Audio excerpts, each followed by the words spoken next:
Assalomu alaykum va rahmatullohi va barakatuh. Hurmatli kanalimiz muxlislari. Bugun gidroponika uchun qanaqa sharoit kerak? Qanaqa qilib uni o'stirsa bo'ladi? Shuni sizlarga ko'rsatib bermoqchiman. Mana bu eshigimiz обязательно akfa eshik bo'lishi kerak. Bunaqa qatta bo'lishidan qat'iy nazar, agar tashqarida bo'lsa, mana bunaqa fortichka ham bo'lishi kerak. Xo'p, demak, bu xonamizni ko'rsatganman, yana bir umumiy qilib aytib ketmoqchiman. Nimalar kerak bo'ladi bunga. Avvalambor, xonada temperatura va namlik bir xil bo'lishi kerak. Mana shu eng asosiy shartlardan bittasi. Mana temperatura 17.9, namlik 54. Xo'p, bizda nimaga podvolda qilganim sababi, bu yerda mana uyga отоплениясini обраткasi shu yerdan ketgan. Bu obratkada mana ilu suv oqadi. Shuni hisobiga mana shu xonamizni o'zi 4x5 xonamiz mana 18-19 gradus постоянный bir xil bo'lib turadi. Endi namlikni saqlash maqsadida, ya'ni 65 dan oshirib olmaslik uchun mana bu eshikni mana fortichka qilib qo'yganman. Mabodo namli oshib ketsa, shu fortichkani ochib qo'yamiz. Endi yozda, misol uchun bu yerda yozda tashqarida 40 bo'lganda, bu yerdagi temperatura 25 bo'ladi. 25 gradusda gidroponika achiydi. O'shaning uchun mana bu konditsionerni ham o'tkazib qo'yganman. Ozgina bo'lsa ham muzlatib turish kerak. Ko'p tok ketmaydi, buni hisoblab chiqqanman. Mabodo namli oshib ketsa, mana unga mana bunaqa vitishka ham qilib qo'yganman. 1 minutda vaqtida namli joyiga keladi. Yana nima kerak? Обязательно suv kerak. Suv endi bu podvolda bo'lishi shart emas. Men endi bu ishda suv o'tgani uchun mana shu vodoprovodni o'tkazib qo'yganman. Tashqaridan olib kirsa ham bo'ladi suvni. Xo'p, undan keyin mana bunaqa stilaj kerak. Mana shunaqa stilaj.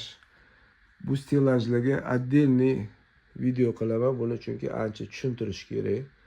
Xo'p, suv sepkich bo'lishi kerak. Bunaqa avtomatika bo'lmasa ham, qo'lda sepadigan suv sepkich bo'lsa ham bo'ladi. Pulverizator. Xo'sh, undan keyin mana bunaqa bitta рабочий stol bo'lishi kerak. Mana shu ustiga latoklarni yoyib, shuni ustida anaqalarni gidroponikani kesib maydalab berish maqsadida. Xo'p, mana bu apparatimiz, bu endi haligi kesishga oson qilingan, kesishni oson qilish uchun mana shu apparatni qo'yib qo'yganman. O'zi bu material kesadigan apparat. Bu mayda qilib kesilgandan keyin, lenta qilib kesilgandan keyin, ya'ni misol uchun mana shundoq bo'lsa, lenta mana bunga bundoq olib kelinadi. Bu qilib mamla qilib kesib pastga tushadi. Mana bunisi bu endi haligi защита, qo'limiz barmoq kirib ketmasligi uchun qilingan narsa. Atak qo'lda ham kessa bo'ladi, bunaqa apparatga shart narsa emas.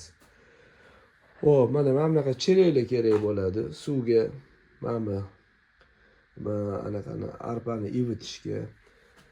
Mana bu narsa ham shart emas. Bu haligi nasosda haligi havo puflab aeratsiya qilishga shart emas. Shunda ivitib qo'ysa ham shu 12 soatda yaxshi tayyor bo'ladi. Xo'p, yana nima kerak? Xo'p, mana bunaqa bokslar kerak bo'ladi. Mana bunaqa bokslar, bu anaqani dimlab qo'yish uchun.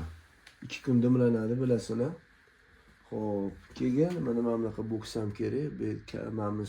Mana suvga tushgandan keyin buni hovliga olib chiqib tashlash uchun. Xo'p, yana nima kerak? Xo'p, bunaqa xona bo'lish shart emas. Buni balkonda qilsa ham bo'ladi. Обязательно uchastka shart emas. O'zingizni xonangizda qilsangiz bo'ladi. Faqat shu namlik bilan temperaturani bir me'yorda saqlab olsangiz, ya'ni temperatura 15 dan 22 gacha, namlik 65% gacha bo'lsa, shu gidroponikangiz yaxshi o'sib unadi, ishingiz ham unumli bo'ladi. Xo'p, hozircha mana shu narsa, mana bu latoklar, hamda men bu stelash to'g'risida отдельный video qilaman. Shu bilan xayr. Assalomu alaykum va rahmatullohi va barakatuh.